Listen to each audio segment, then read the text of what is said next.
Testing.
La la la la la.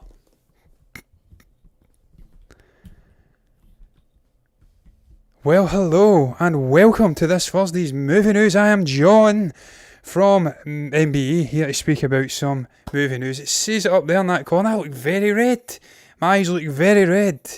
I look as though I am sweating my nuts off, and I'm not, so I don't know what's going on there. It must be the camera making me look like Red Skull.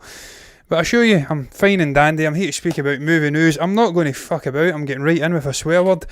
I'm going to speak about Mads Mikkelsen. It has been announced today that everyone's favourite villainous actor is going to be appearing in the next Indiana Jones movie. Now, I'm going to bring up OBS again there. I've got it straddling in the monitor, which I'm capturing the actual website from, so that wouldn't be good. Let's bring it up.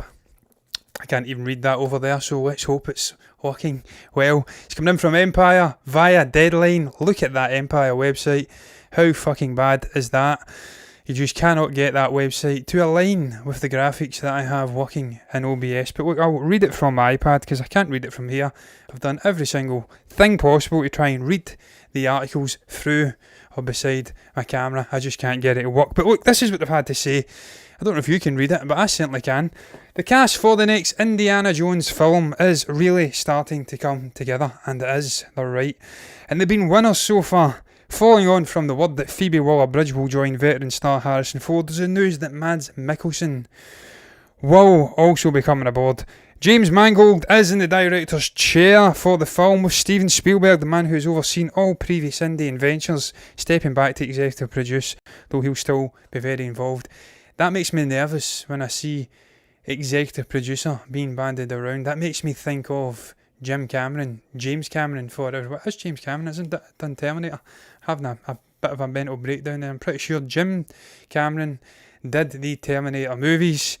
He's now doing... I always get him mixed up with Ridley Scott. I don't know why. James Cameron's much better than Ridley Scott. But it's definitely James Cameron. He has been doing a sort of executive producing role with the more modern Terminator movies, and they've been a disaster. So it makes me nervous when I see Steven Spielberg hanging around in the shadows in an executive producing role. But look, I've got faith. I'll get into it in a moment. They continue to say this. The man who has overseen all previous Jonathan Kasdan, David Koepp, worked on the script well. Score maestro John Williams is composing the score. That makes me very, very happy indeed to see that John Williams is back scoring a movie. I thought he'd went into retirement after it was announced he was stepping away from Star Wars after episode 9. I had to think about that. That was 8. No, it was 9. It was 9. I had to think about that. It's 3 trilogies, John. Episode 9. It's late here. You'll have to forgive me. I'm going to move this back over because I'm going to bring up another article to solidify my argument that Mads Mikkelsen will be playing a villain in this movie. It's not been confirmed who he's going to be playing. It's a mysterious role at the moment. But as I did say at the start, he's everyone's favourite villainous character actor because he plays an inordinate amount of villains, just like Gary Oldman in the 1990s. This guy has played about 4 or 5 villainous roles that I can think of, and I'm sure there's even more that I have not seen to date. And look, I've got a nice little article opened here. Before I get into Mangold and all of the other facets of what we know about this movie and why I think it's going to be absolute dynamite, I'm going to get into this very briefly. It's the roles that Mads has been playing. I'm not interested in Galen Erso. He wasn't a villain. Well, he was, in a way, wasn't he? He created the Death Star. He was the man who... Well, he didn't create it, but he created the sort of thrust system, or was it the weapon system? I can't recall. It's been a while since I've seen Rogue One, but he did. He was involved in the Death Star and the deaths of millions of people, so he was a bit of a villain, even though he redeemed himself by putting that little shaft in for the immense Luke Skywalker to blow up. Yeah, you can see Duncan Wiesler from Polar. I loved this movie. This was on Netflix. He played an assassin who came out the game but was brought back into the game. He was a villain in it, an anti-hero, and he was very, very good in it indeed. This was an action movie, so this is kind of foreboding what we're potentially going to get in Indiana Jones 5. It's an action movie, classic action movie. I'll get into why I love the Indiana Jones movies, I'm absolutely certain. I've never seen this movie. I don't know if he played a villain in it. It's Nigel from Charlie Countryman. I don't think he's playing a villain here. It's a charismatic bad guy.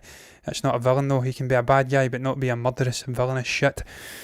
You see here, we've got Caecilius from Doctor Strange, the memorable villain from the first Doctor Stephen Strange movie. He was very, very good in this. It disappointed me that he was in this movie and that they'd blown their load a little bit early with Mads Mikkelsen as a villain in the MCU. It was a very good performance, but he could have done so much more. But he was good in it. You see here, he played, of course, the infamous Bond villain, Le Chiffre. I'm going to say it's Le Chiffre because it's French and they like to complicate the pronunciations of words a little bit too much. Everyone else would say Le Chiffre. It will be Le Chiffre because the French, they just like to be smarty pants, don't they? So what I'm getting at here is you can see, and he played a paedophile in The Hunt, of course, Lucas, complicated villain. Overguard was not a villain role, and of course we have the accountant from Rihanna's music video, which we don't give a fuck about. So what I'm getting at is he has played a litany of villainous roles in these movies throughout his career, and he's been cast in Indiana Jones alongside Phoebe Waller-Bridge and Indiana himself, or Junior. He's not going to be the hero of the piece. It will be Harrison Ford who is the hero of the piece. He is the titular man in the Indiana Jones franchise. Phoebe Waller-Bridge, I'd be surprised if she was playing a villain. Very talented actor, writer, everything really. Stupendous tour de force of a woman, Phoebe. Glad to see she's in there. That only really leaves from what we've cast. And look, they could do further casting of different actors, and he may not even be the villain. He may just be a sidekick to Harrison Ford in this movie. I think that'd be wasting his acting abilities though. And of course, I didn't even read the most prominent role that he's about to do in the next. Well, he's doing it just now. It's in production, playing Gellert Grindelwald in Fantastic Beasts 3. So that's another villainous role he's doing, taking over from Johnny Depp. It doesn't get more villainous than Gellert Grindelwald, an absolute behemoth of a wizard in that world that J.K. Rowling crafted. Arguably worse than Voldemort. But look, man, I'm not speaking about Harry Potter. I'm speaking about this. He has a history of playing villains. I want this guy to play a villain in Indiana Jones 5. I think it's perfect. We know he's got the acting chops. We know he has the charisma to make you like him, even though he's a bad guy. And throughout the years of Indiana movies, we've always had these colourful villains. We had Pat Roach, was it, from Auf Wiedersehen? He got chopped up with a propeller playing a Nazi. We've had colourful villains in these movies. And I want to see this guy continuing that on. I hated the Kingdom of the Crystal Skull, or whatever the fuck it was called. I didn't like that movie. It was shit. Shia LaBeouf, I like him, but he couldn't even save that movie. And Harrison, I don't know what he was thinking, even putting his name to that movie. Everything was wrong with that. This will be different. James Mangold is in here. He is a stupendous director, a brilliant mind. The script must be there for Harrison to get back to it. The script must be there if it's attracting Phoebe Waller-Bridge. It must be there if it's attracting Mads Mikkelsen to this project. That gives me enormous optimism for this movie, for it leaving a less sour taste than that last abomination for Harrison Ford. You could argue that whilst the sequel trilogy in Star Wars was absolutely shite, that The Force Awakens was pretty damn decent. It was a decent Star Wars movie, and of course Harrison Ford coming back as the infamous Han Solo, he done a great job. He was the best thing in that movie alongside John Boyega, I would argue. And he left that character and an upward note. It was a nice note. He get stabbed by his son. It was a sad note, but he left on a high. That's what I'm saying. We want him to do the same with Indiana Jones. And bringing in guys like Mads Mikkelsen, bringing in women like Phoebe Waller-Bridge to arm him with talent. And having a director in the calibre of James Mangold, who's done the likes of Ford v Ferrari, done Logan, you're giving them the pieces to make this a successful venture. So I'm looking forward to it now. I wasn't before. I'm looking forward to it now. Get it shot, because he's like mid-70s, late 70s now, Harrison. Time's ticking. We want to see this guy. He's a very fit man, but we want to see him doing an active role in this. We don't want to see him sitting in a fucking wheelchair like your man who done Chewbacca. Completely blanking on his name for some reason. Absolutely horrendous. If Stephen comes in at some point, and I'll ask him what the name of that guy was. David. Can't remember it. It doesn't even matter. It's irrelevant. Let's move on to the next topic. As you can see here, it's another villainous role, potentially. This time in Aquaman 2. Peter Mayhew. Fucking terrible. Terrible, man. It comes to me. Another villain. I don't know how I forgot Peter Mayhew's name. That is absolutely shocking. Huge Star Wars fan. And he was a larger-than-life guy as the periphery figures of that cast. So that was terrible from me. I can remember Jonas Satamo, but I can't remember Peter Mayhew. Absolutely shocking. But it doesn't matter. We're not speaking about my memory here. We're speaking about movie news. As you have there, Pilou Asbaek, that's how I'm going to pronounce it, has been cast, not is, in the up-and-coming Aquaman 2, where by all accounts Jason Momoa has had the upper hand when it comes to crafting the experience of this movie. He admitted that he went to the studio and he asked them to incorporate some of his ideas into it, at the very least, if not completely take on his vision for the movie, and they were absolutely overwhelmed, happy with the vision he had presented them. So it's going to be Jason Momoa's vision, and that gives me sort of parallels to Ryan Reynolds stepping on Tim Miller's shoes and giving us his vision for Deadpool 2, and it being an absolute success.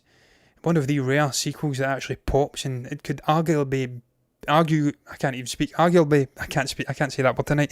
Arguably, there you go, arguably. Can't fucking speak tonight. It was arguably better than the original movie, that's what I'm saying. It's very late, it's 10 past 12 AM here, you must bear with me. This could be the same here, man. We could have a very successful Aquaman 2. Aquaman 1 was fantastic, just Aquaman. It was a great movie. I was just watching it recently. I loved that movie. It had a great cast.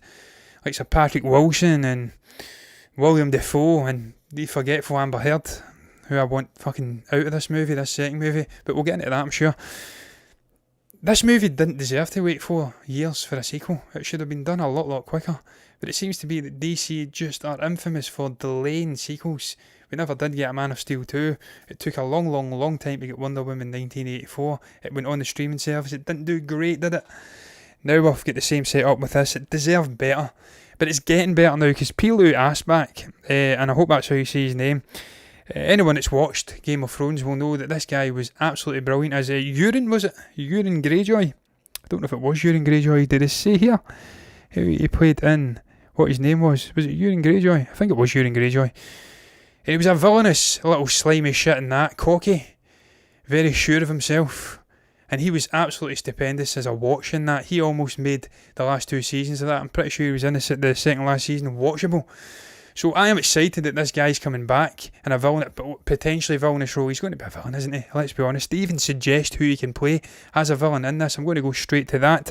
As you can see here, this is coming in from Collider, and they're saying, I'm just going to cut straight to the chase. Middle of the paragraph. It's probably safe to assume that Asbaek is portraying a villain. considering the bad guy pedigree he's earned from his roles in Game of Thrones and the Nazi zombie flick Overlord, that was magnificent, that movie. Anyone that's seen that or hasn't seen that, you need to watch that. I think that was J.J. Abrams' production company who made Overlord. It was superb. A sort of zombie World War II thing. And Pilou was absolutely amazing in that as well. He's just got the villainous stripes down. He's like Gary Oldman. He's like the aforementioned Mads Mikkelsen. A brilliant actor who just seems to feel at ease in the villainous roles. And they say that he could potentially play... This guy's going out on a sort of a limb and saying that he could play Scavenger in Aquaman, who he says is a villain not unlike Yahya Abdul-Mateen's Black Manta. A scavenger is essentially a salvage driver obsessed with stealing Atlantean technology, I can't speak, and selling it on in the black market. He'd be a good fit, he says, alongside Black Manta and Stephen Shin. Look, man, I'm excited about this news. I'm just keen to get this movie out and get it made and watch it. I love Jason Momoa. I think he's a larger-than-life guy. He deserved better. He should have had this sequel out already. But I'm sure it'll be absolute dynamite when it comes. And just casting guys again like this, it bodes well for the movie. Like I says with Indiana Jones 5, you have to aid the guy. Guys like Jason Momoa in their performance, you have to make life easy for them, working alongside other like-minded individuals, other talented actors. And the poor guy already has to work alongside Amber Turd, which must be absolute hell on earth because she is just fucking deplorable. Let's make his life easier by bringing in guys like Pilou. I'll get into Amber very quickly. I will not watch this movie unless this fucker gets dealt with in some way. She gets kicked to the curb. At the very least, gets reprimanded. I don't like her. It turns my stomach that she's actually involved in this movie. I hated the way that Warner Brothers dealt with the situation. I didn't mind them getting rid of Johnny Depp. That's absolutely fine. He's bad publicity, despite the fact that I think he's innocent. He is bad publicity. But you can't be hypocritical and get rid of Johnny and then leave Amber in there. She is a two-sided... part of that two-sided argument, part of that two-sided bad publicity. You keep her in there, but you get rid of Johnny. That is wrong for me. Oh, I'm probably lying. I probably will watch the movie. I'm talking shite whether she's in there or not. Let's just hope she has got a smaller role, though. That's what I'm saying. I want her dealt with. But look, that's a little tangent. That's an aside. Happy to see Pilou coming back in another role. This guy, he's working alongside... who's he working alongside? I read it earlier. He's working alongside someone huge. And I've got Sly Stallone. He's working alongside Sly Stallone in another movie. So this guy's getting lots of work and I'm happy. He's a great actor. And hopefully he is playing a villain. And hopefully it is Scavenger. Because that's ripe. He's a slimy snake in Game of Thrones. And if he's playing a slimy, snaky sort of scavenger figure who Arthur, a.k.a. Aquaman, has to deal with, then that's happy days, man. That'll play out well on the screen. And he's just perfect for it. But I'm going to move on to the next topic. It's all about Mike Flanagan, a guy I absolutely love. He's a great horror director. He's worked on the likes of The Haunting of Hill House, Gerard's Game, Doctor Sleep, and that other Haunting of Bly Manor, I think it was, which I've actually not seen, but apparently it was getting mixed responses. We had the Peppa Pig actor in there, and that was putting a lot of people off. But look, this guy's involved in another horror movie. He's set to direct an adaptation of this book, which I'm going to have to read because it's getting glowing reports down below in this article coming in from Screen Rant. The book is called The Season of Passage, and it is a horror movie set on the dusty, arid landscapes of Mars, the Red Planet. Now, I love Mike, as I did say. I think he was involved in... was he involved in a Cloverfield movie? He's been involved in a lot of horror movies. Hush was the other one. Hush, absolutely amazing horror movie as well.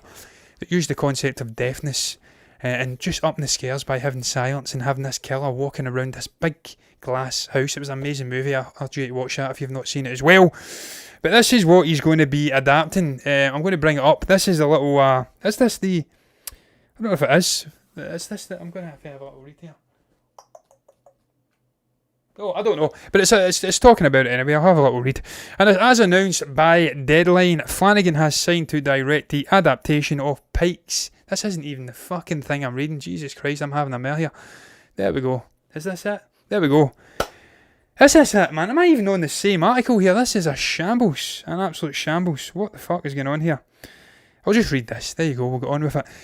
Dr. Sleephelm, Mike Flanagan, will direct and produce a new horror film, The Season of Passage, based on Christopher Pike's book, best recognised for his acclaimed Netflix. I've already said all this shit, doesn't even matter. He's committing to making a more point and spine-chilling content for both TV and films. The writer-director just finished production on Netflix series Midnight Mass. I didn't know about that, I'm going to have to look into that as well.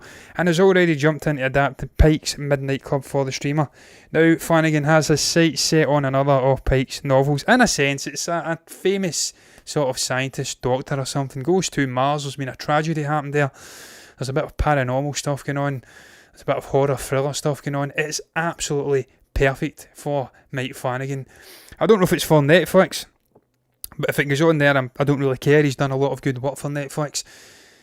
This guy can put his mind to horror on in any sort of setting, and it will work perfectly. It could be in a little confined claustrophobic mansion in the Welsh or English countryside. It could be on Mars, and he will make it work. I am absolutely cannot wait to see this movie, in a sense, man. I'm trying to get the synopsis here. It's here, man. She basically, she goes off on a journey, and there's people die. She tries to discover whether they're dead, whether they live on in some strange manner. It's eerie, it's thriller, it's horror. I cannot wait to see it. I'm moving on though, because I didn't get much more to say about it, and I'm not going to dig myself a fucking hole by continuing to speak about it. Next topic's all about Amazon. Now I'm going to quickly do something here. Streaming service subscribers. Let's see, right? I'm just going to quickly double check the numbers here, because I don't trust this. They say that Amazon Prime passes 200 million. Now that may very well be true, but there is different tiers to Amazon Prime. You have the delivery stuff, you have Amazon Music, you have Prime Video, you have different levels. So does this mean it's Amazon Prime Video? I think they say down below in this article, and I'm going to bring it up, that it does incorporate Amazon Prime Video. And they try to compare it to Netflix, who passed the 200 million mark, and they say 204 million mark end of last year. Disney Plus has surpassed 100 million already. And they're trying to compare it now to this Amazon Prime passing 200 million. I don't trust this. I've got concerns that this is nowhere near close to being accurate. I'm looking at an article from Visual Capitalist. They have done a nice little pie graph for me here. I don't have it on my monitor or on my PC, I have it on my iPad. And they say that as of March, and this was 1 month ago, March the 3rd, Amazon Prime Video had 150 million subscribers. Now, I know that the streaming service is fast growing, that we've got a streaming battle on here between multiple Titanic companies. I don't think it's that good that it's passed 50 million subscribers in a fucking month. So I'm going to call bullshit on this and say this is absolute nonsense. This is just Prime in its various formats, and they're tallying all of the subscribers up. But wait, man, I'm not doing down on Prime Video. I think Prime Video is a great service. It's my second go-to behind Netflix. I do dabble with Disney Plus when things drop, the likes of Falcon and the Winter Soldier, but it's not a streaming service I go to daily and constantly look to watch content on. And I don't know why, because I've given us all this sort of star R-rated stuff, and you can go and watch a myriad of classic Fox movies now, but I usually go to Prime and Netflix more than most, and I'm subscribed to about 4 or 5 streaming services, so I don't doubt that they have huge numbers. I don't doubt they are the out-and-out second biggest streaming service currently available to subscribe to, but Netflix are by far the kings here, man. They're miles out. It's not even close. There's no 4 million gap there. It's about 50 odd million in a gap. And you see, man, I mean, Disney Plus are miles behind it. They've done very well. They've hit 100 million plus subscribers, but they're still miles upon miles behind. But look, man, it's good news for Amazon, I suppose. Jeff Bezos will be polishing his lovely bald head, man. He's kidding on, he's stepped to the side, but he's really raking in the money already, and he's still the heir apparent, the fucking king of Amazon, so let's not fool ourselves. But I'm not buying it, man. I'm not buying it. It's past 200 million. I'm not buying it. That's solely Prime Video. I believe that's just Prime as a whole, and I'm moving on, man. I should have done my research on that before I flung it in. I just seen Amazon passes 200 million subscribers, and I thought, yippee, I can speak about that. I can speak about how the streaming battle is magnificent for choice for the consumer. They're getting a plethora of content hitting their eyeballs weekly, monthly, and they have to really, and I'm going to say it now, I'll just get into it, man. I'll speak about it. This is what I should have done before I moved on.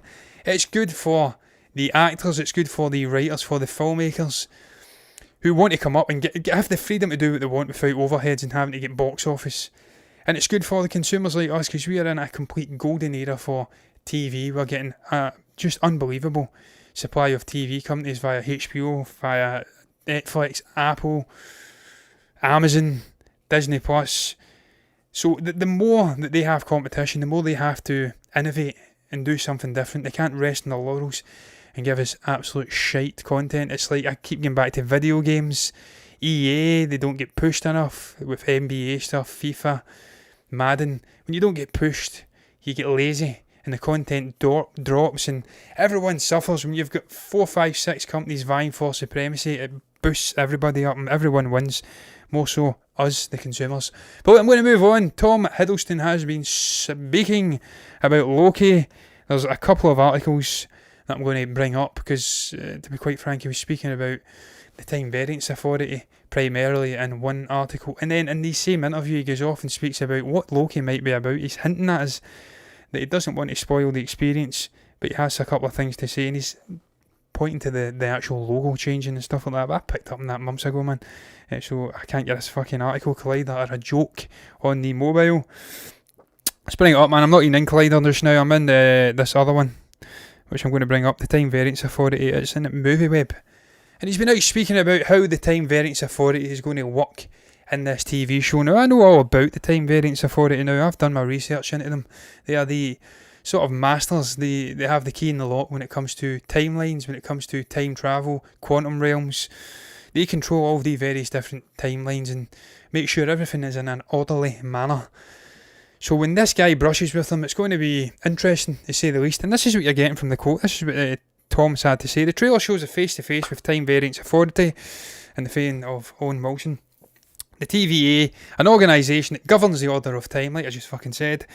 Pretty big institution, substantial responsibility to make sure that time unfolds accordingly to predetermined lines. Tom just has a rhyme to him though, doesn't he? He speaks better.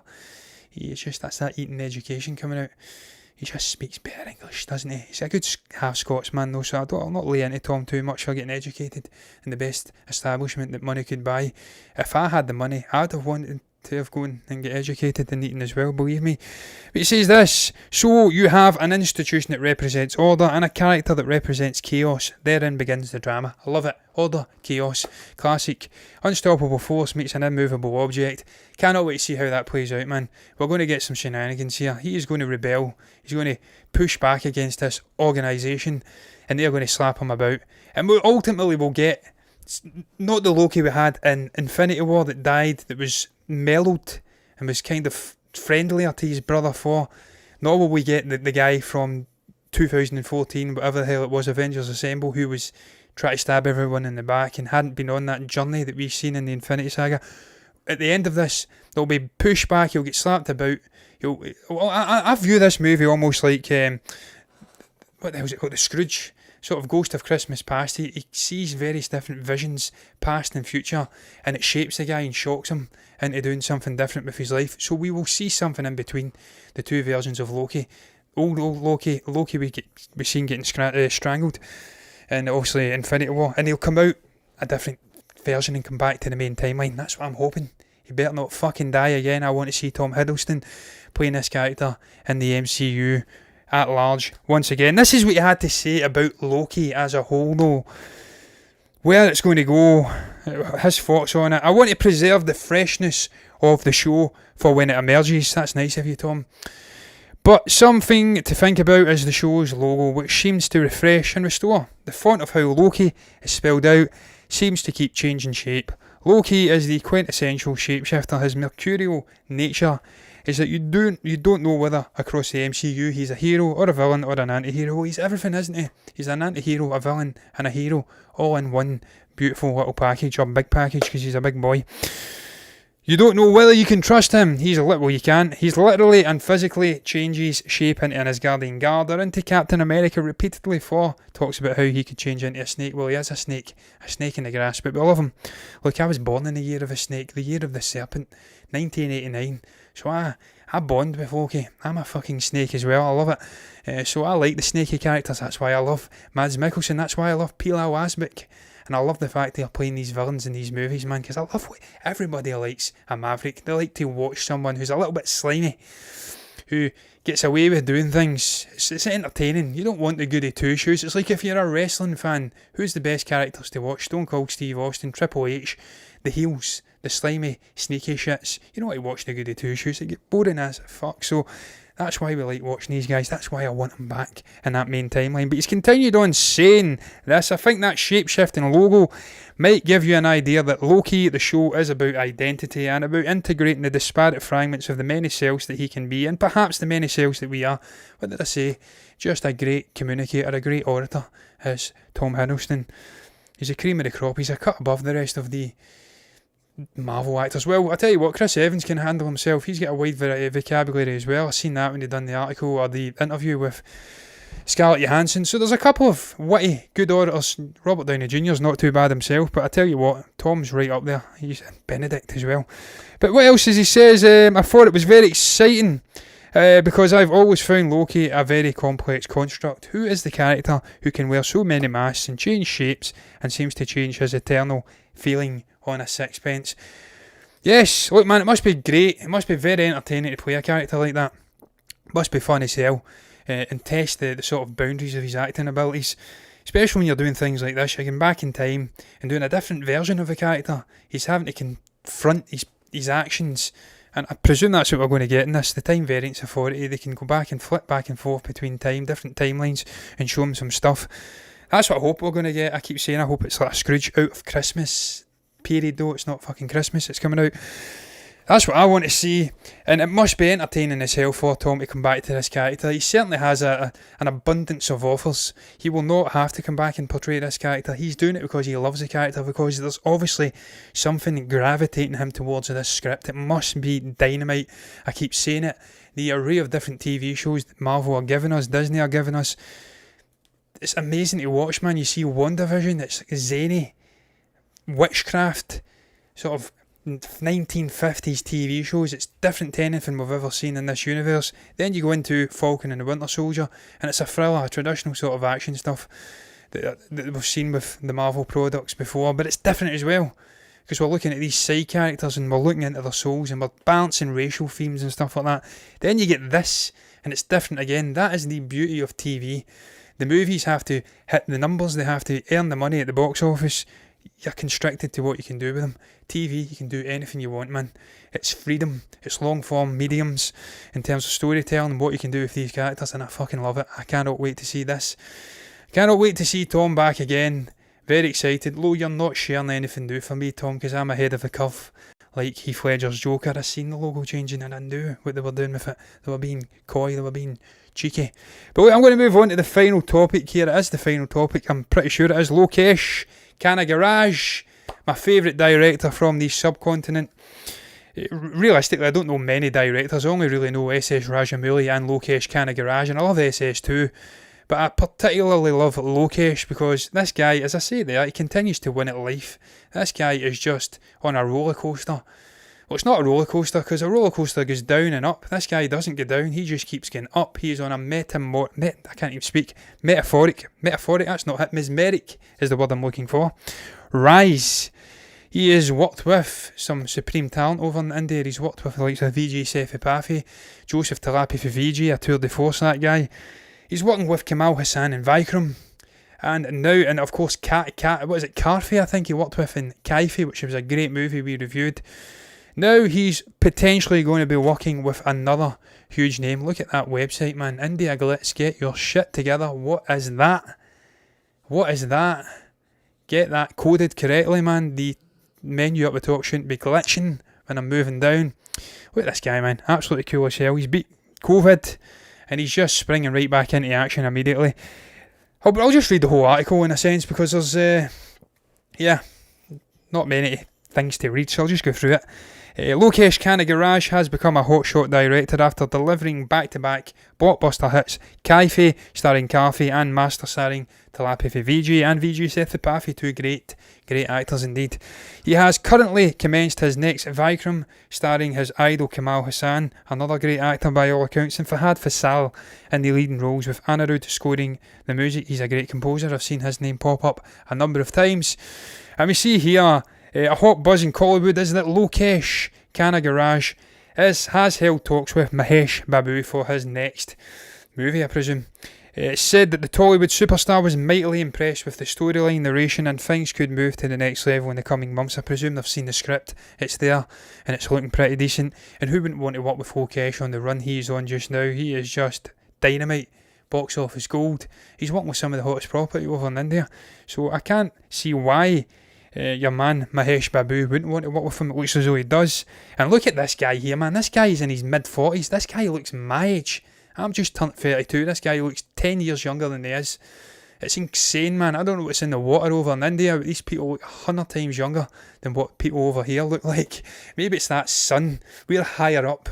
That northern hemisphere just destroys us. I don't know. Maybe it's the cold, the wind, the rain.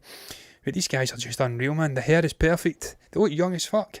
But look, man, this is the final bit. It's truly been a dream run for Lokesh, who started his career in short films and then made the critically acclaimed Managaram. So he's been doing a lot. What the hell am I even saying here? Let's say that again. He's been doing a lot of movies, hit movies in recent years. He's worked with some of the best talent over on that subcontinent. I wish nothing but success for this guy. I think he's absolutely great. I've really enjoyed his style of filmmaking, where he kind of differently sets up the villain. Gives him time to breathe in the first 5-10 minutes, and then he goes on and gives us the heroes, the good guy, if you like. There wasn't really a good guy in Master. I quite liked Bhavani in Master. He was more of an anti-hero. He'd been shaped by his life experiences. I wouldn't say he was an overtly evil guy, just an opportunist. But he's got a unique way of telling stories, that's what I'm saying. It's different, and I enjoy it tremendously. I've seen 2 of his movies now, and I hope to see many more in the future. And I hope he works with Mahesh, because I've searched Mahesh up, and he's done a huge body of work. He's a huge name in Tollywood, so hopefully those two can combine, they can make magic work, and then he can then build off that springboard and give us another collaboration with Telepathy, hopefully in Telepathy 66, which is his next movie. That's what I want to see ultimately. But look, whether I get it is another thing entirely. I don't think they'll give 2 fucks what a Scottish guy in Glasgow thinks about Indian projects. They don't care about me. I don't matter. And that's going to end the show on that note. What's your thoughts on the topics I touched upon? What do you make about that headline? Mads Mikkelsen joining Indiana Jones 5, starring alongside Phoebe Waller-Bridge and the truly great Harrison Ford. What do you make about Pilou Asbaek? Forgot his name already, starring in Aquaman 2. What's your thoughts on that? A traditional villainous actor as well, potentially playing a villain again. What do you make about this Mike Flanagan project? I'm doing a YouTuber we used to slag off mercilessly. Then I'm looking off the camera, looking to read something. I'm losing the plot here. Let's get the show ended. What do you make about Mike Flanagan making a horror movie set in Mars? What do you make about all of the other topics I spoke about? Lokesh, Loki, anything in between. You can comment below if you've got anything to say at all. You can also like the video if you've enjoyed it, and subscribe to the channel if you want to see more content like this in the future, and you will get it, guys. That's how you do it. But look, usual jargon. I'm going to move on. Bye guys. I say the same shit after every video. It's boring.